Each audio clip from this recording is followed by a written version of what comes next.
I just heard pilgrims clapping as they saw the sun coming out. I think that's the reason why they were clapping. Actually, what you're seeing there is not the full disc. It looks funny, it looks like it is, but it's not.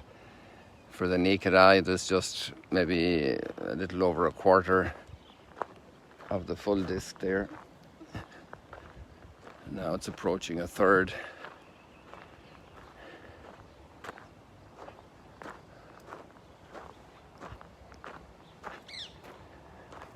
Good morning, everybody. Or good night if you're on the west of the Americas.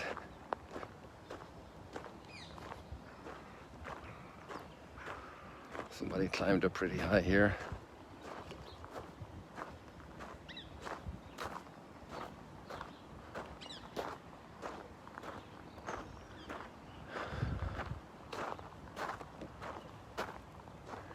And some of the volunteers went this morning, I think, up on the top of Mount Arbel.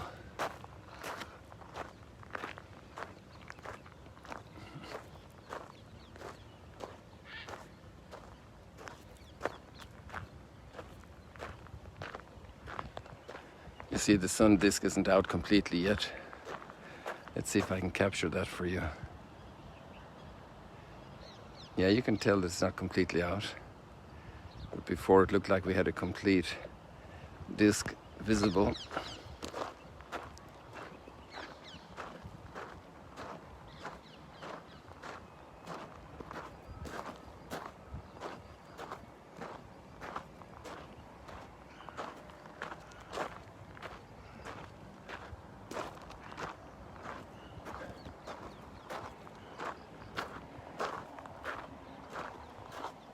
I think one of the big thoughts today in the readings is about freedom.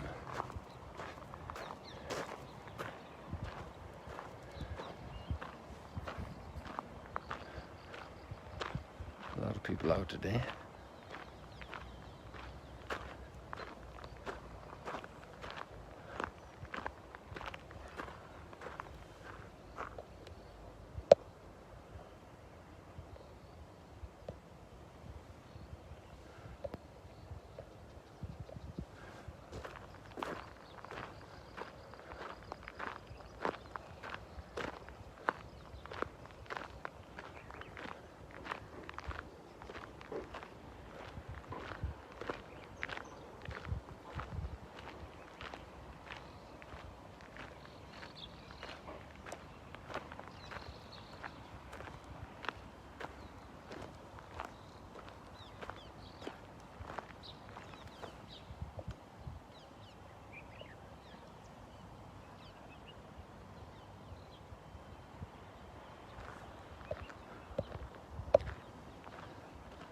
I wonder why it seems to lose focus when I zoom in.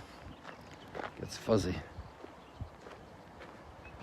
And at a wider take, it seems to be much clearer.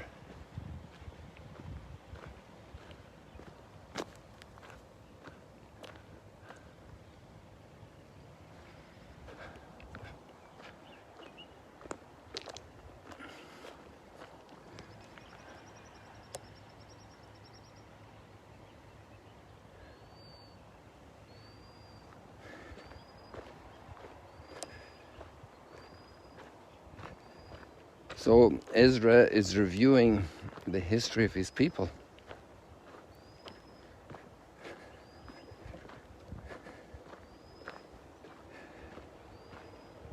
And obviously there is great joy that God has mercy on his people and they are back in Jerusalem.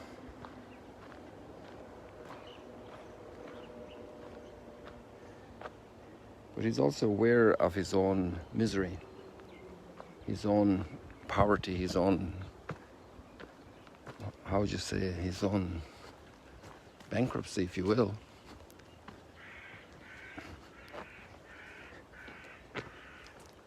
His own limitations and the history of the people.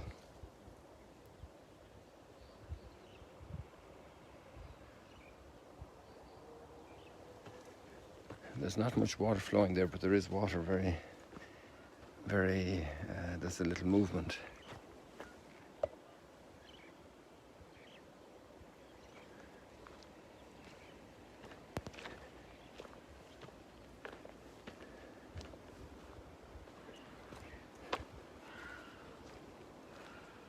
His mantle is torn.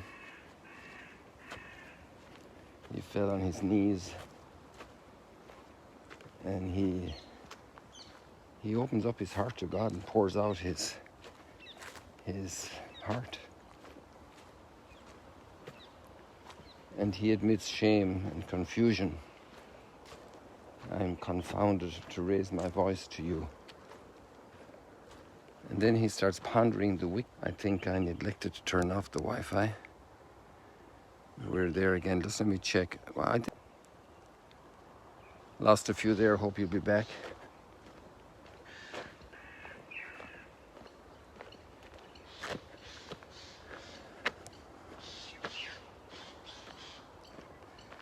And he uses very strong expressions. Our guilt reaches up to heaven.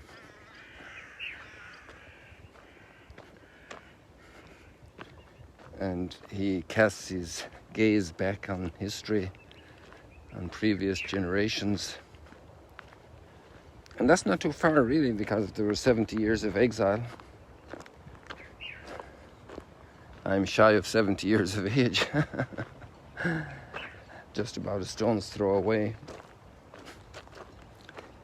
So a lifetime goes by, and a couple of generations go by in that time. And then people who are stronger and still there, maybe it can be a third generation, can go by, and they're turning 100.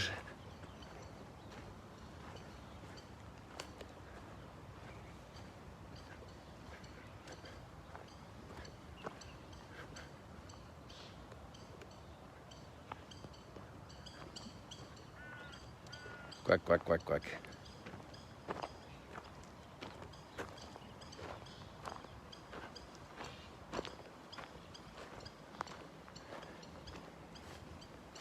So he knows what was going on in Jerusalem before the exile.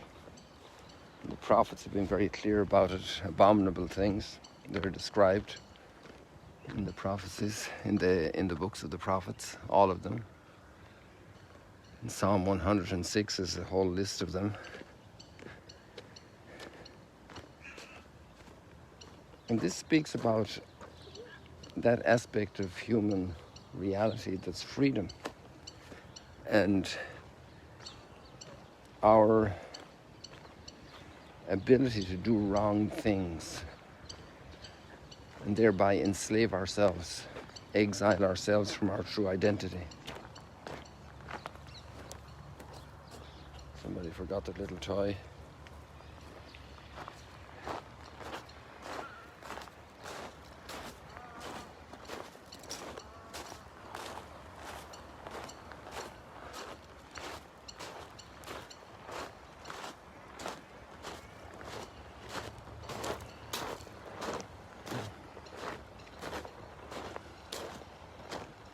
And now mercy has come, who left us a remnant and gave us a stake in his holy place.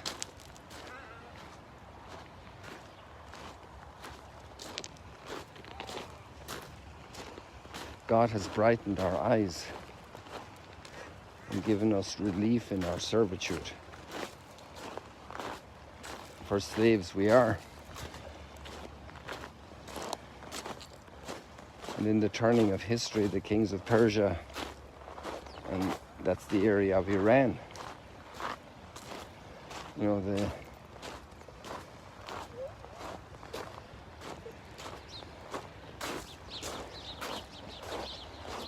realities of politics we see today have ancient patterns, follow ancient patterns, and that's quite amazing. Thus he has given us new life to raise again the house of God and to restore its ruins. I like the next closing line we have of the text today. And he has granted us a fence in Judah and Jerusalem. The idea of a fence is a space that's one's own. It's very important in farming to have a fence.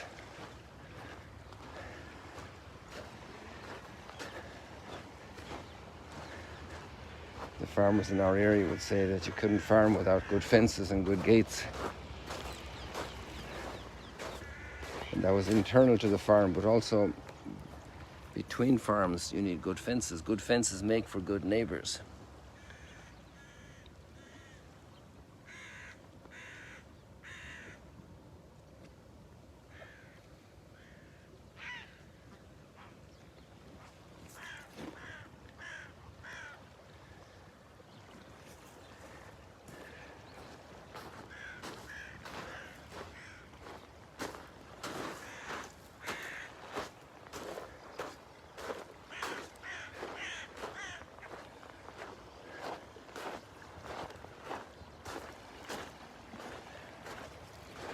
So there's a lot of freedom in the background there. The ability to be faithful and to be unfaithful.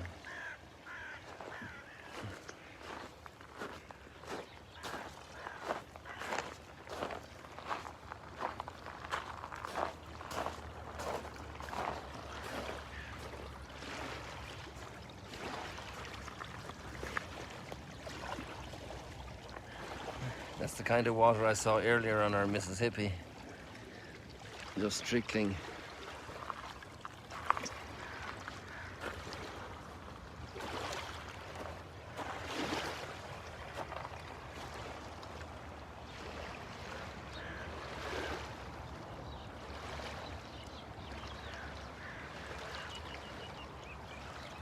And the psalm, in a way, turns all of this is from Tobit.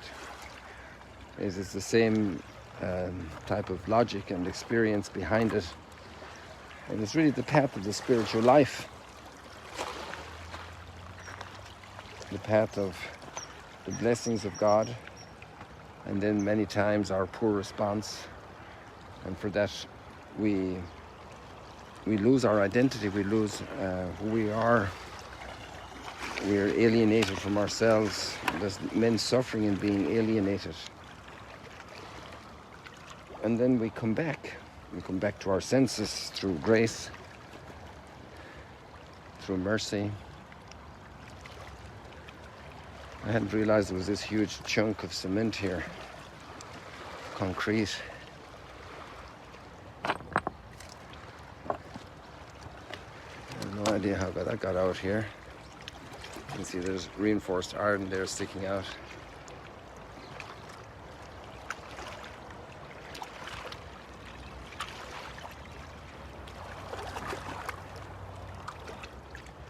There's some more big pieces all along here.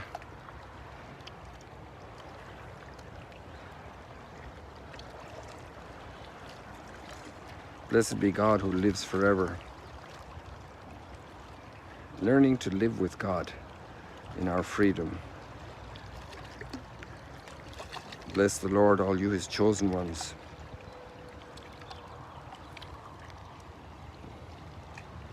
God doesn't compete with us. God blesses us. Parents don't compete with their children. They bless them. They source their lives in so many ways. They want them reconciled when the kids have done stuff. The parents take on kids' debts. The parents give life. And ultimately, infinitely more does God do that for us. And just to wrap up quickly, in Jesus' marvelous instructions and authority he gives the apostles, powers, faculties he gives them today. He wants everybody to go out and to be a blessing for others, to relieve others, to relieve their brokenness, to relieve their sufferings. And this explains so many works of goodness that the church has done over 2 millennia. Disciples of Jesus have gone out and have created orphanages and schools and educated the world.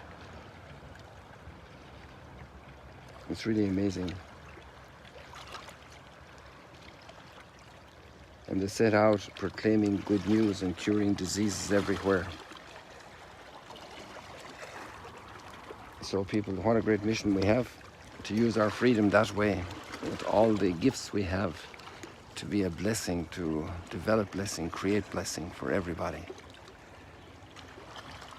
God bless you. See you later, alligators.